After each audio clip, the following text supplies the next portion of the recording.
Bienvenue. Dans cette vidéo, nous allons apprendre à sauvegarder l'espace de travail. Alors, quel est l'intérêt de sauvegarder l'espace de travail? Et nous allons, à travers une démonstration, apprendre à sauvegarder notre espace de travail. Il faut préciser que Python a été créé comme langage généraliste et donc n'est pas orienté data science par définition. Et quand bien même Python sert et excelle dans le domaine data science, son objectif premier n'était pas cela. Ce qui fait que Python de base ne propose pas des fonctions permettant la persistance de l'espace de travail courant. Alors qu'est-ce que j'entends par espace de travail courant? C'est lorsque nous travaillons et lors d'une session, lorsque nous créons des variables, nous aimerions pouvoir les réutiliser lors d'une session prochaine. Alors il ne faut pas confondre ces variables ou bien objets que nous créons aux données que nous importons des fichiers externes ou bien sources. Ça, nous verrons ça plus tard. Python dispose bien de packages permettant de gérer des données externes. Mais ce dont nous parlons de la persistance des variables créées à travers des sessions. Notamment lorsque je crée une variable, comment pourrais-je la retrouver lors d'une session prochaine? Ainsi donc, ce n'est pas dans la culture de Python de recourir à la persistance de l'espace de travail courant. Mais en data science, c'est particulièrement frustrant de ne pas pouvoir réutiliser les données à travers différentes sessions ou mieux de les partager. Donc vous pourriez créer des objets ou bien des variables lors d'une session Python et vous aimeriez quand même les exporter ou bien les sauvegarder sur votre disque dur et ensuite les échanger avec d'autres personnes ou bien les partager tout simplement. Et donc, cela s'avère intéressant ou bien pertinent de pouvoir disposer d'outils ou bien de fonctions permettant de sauvegarder l'espace de travail. Ainsi, nous avons deux solutions, notamment la solution IPython et la solution Spyder. En effet, le choix de IPython comme fenêtre interactive et de Spyder comme IDE n'est pas anodin. Contrairement à la fenêtre interactive de base, la fenêtre interactive IPython nous propose une commande magique pour gérer l'espace de travail et nous allons découvrir que Spyder, en tant qu'IDE, nous propose également des fonctionnalités pour pouvoir gérer l'espace de travail. Alors passons à une démonstration. Alors précédemment, nous avons appris comment redémarrer ou bien quitter une session. Donc nous pouvons quitter une session tout simplement en redémarrant le noyau. Alors, nous avons dit également au début de cette vidéo que nous avons deux options. D'abord la méthode IPython, la méthode Spyder. La méthode IPython consiste à utiliser la commande magique store. Donc store qui veut dire sauvegarder. En effet, IPython vient avec une petite base de données interne qui nous permet de sauvegarder les variables et de les réutiliser à travers de multiples sessions. Alors par exemple, si je crée une variable, si je réexécute les deux commandes précédentes ou bien les deux variables précédentes, voilà.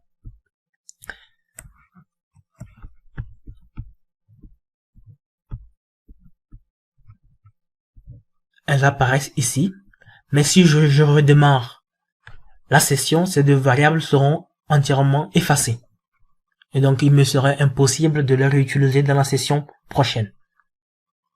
Alors la meilleure chose à faire, c'est d'utiliser la persistance. La persistance qui consiste à enregistrer et à recharger les variables au moment voulu.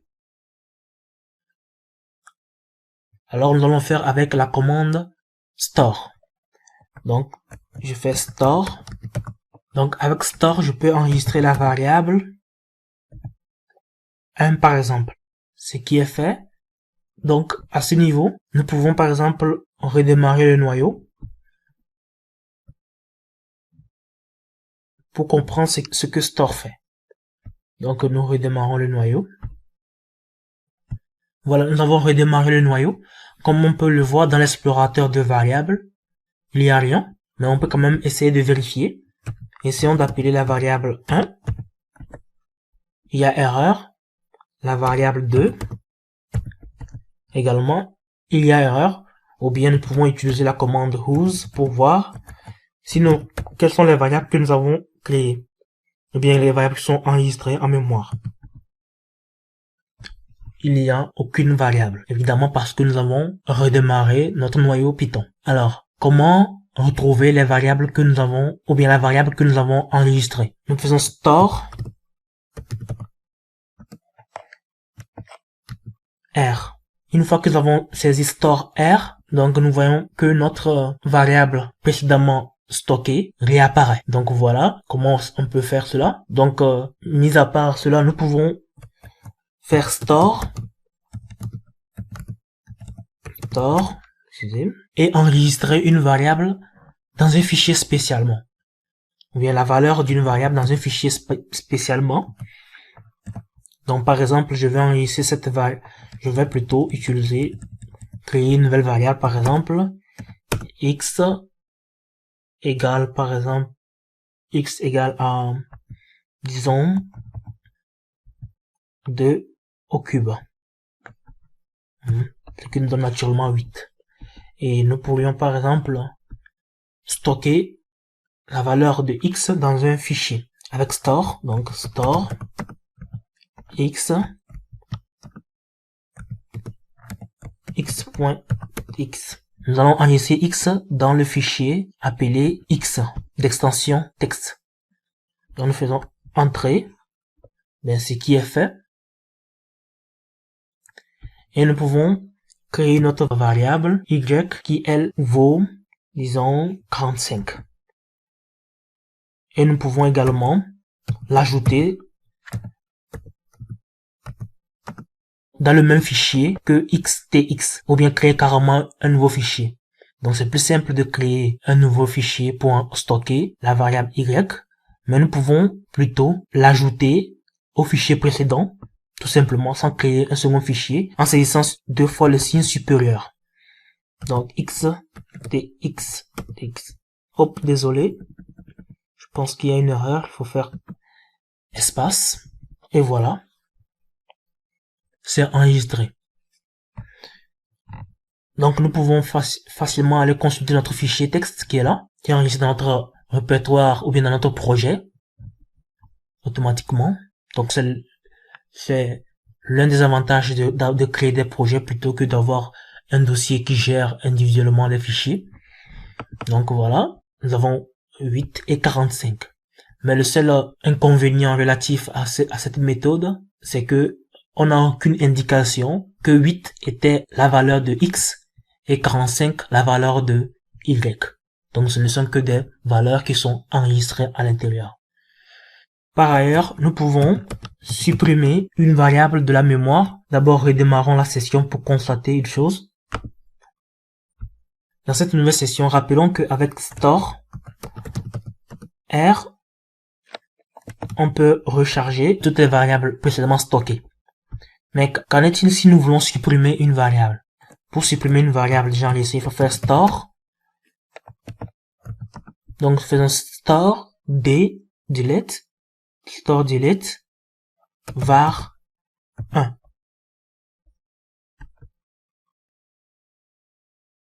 Donc une fois que c'est fait, si nous redémarrons, eh bien notre variable n'existera plus si nous rappelons à l'existence toutes les variables précédemment stockées. Donc vous voyez bien que var n'apparaît plus. Donc var a été supprimé. En général, si nous stockons plusieurs variables, par exemple, si nous créons, à supposer que nous avons créé toutes ces variables et que nous avons enregistré var 1, var 2,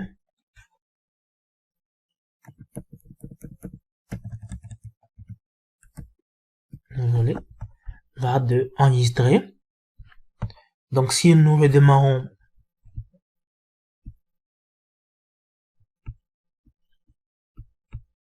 le noyau, donc si nous faisons store R, nous avons en nouveau nos variables qui sont ressuscitées. Mais nous pouvons, par contre, tous les supprimer avec store Z. Donc nous les supprimons dans la mémoire IPython. Donc là où IPython stocke dans la base de données. Donc avec store Z, nous annulons ou bien nous effaçons entièrement de la base de données IPython. Donc en faisant ça et en redémarrant le noyau,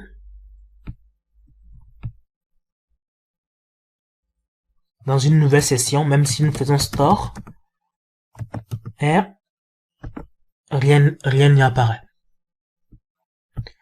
Donc voilà globalement ce que nous pouvons faire avec la commande magique store. Mis à part la commande magique store, Spyder propose une solution plus radicale et plus intéressante. Mais le seul inconvénient, c'est que cette solution n'est pas portable. Autrement dit, vous ne pouvez pas utiliser l'objet stocké par Spyder dans un autre logiciel, autre que dans un autre éditeur Spyder. Donc, c'est portable de Spyder à Spyder, et non Spyder à un autre IDE. Non, les autres IDE n'ont pas encore cette option. Donc, Spyder, par exemple, si je crée ces variables-là,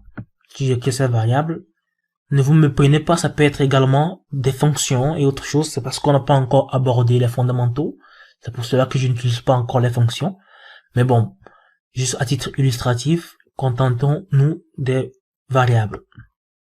Alors voilà. Donc nous pouvons les enregistrer sous, tout bonnement, avec le type d'objet ou bien le type de fichier de stockage PyData. Pour ceux qui ont déjà utilisé d'autres langages, notamment R, nous avons l'extension RData qui est propre à R. Je fais enregistrer. C'est enregistré sous l'extension .spyderdata. Donc après quoi, si je redémarre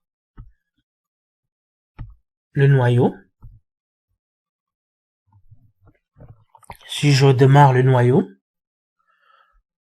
mes variables créées ou bien mes objets créés disparaissent de l'espace de travail. Donc l'explorateur de variables montre 0 variable.